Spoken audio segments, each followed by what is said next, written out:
जेथे जातो तेथे तो माझा सांगती असल्यावरती या उपर अधिक काय मागावं बोला रामकृष्ण हरी. वारीचे यावर्षीचे वेध लागल्यापासूनच माझी भारत भेटीची तयारी सुरू झाली आणि श्रीहरी मला त्याच्या कुठल्या ना कुठल्या रूपात गेला महिना दीड महिना सतत दर्शन देत राहिला.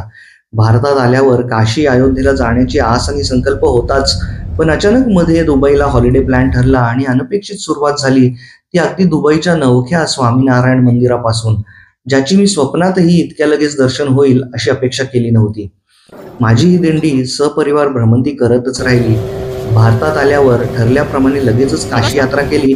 मग परतीच्या वाटेवर अयोध्येला श्री रामललाचे मनसोक्त अपेक्षेपेक्षा सुंदर दर्शन घडले. तिरुपतीहून तर श्रीनिवास बालाजीने अगदी आग्रहाचे सहकुटुंब निमंत्रण धाडले होते. इतके अगदी डोळ्याचे पारणे फिटल असं दर्शन दिलं.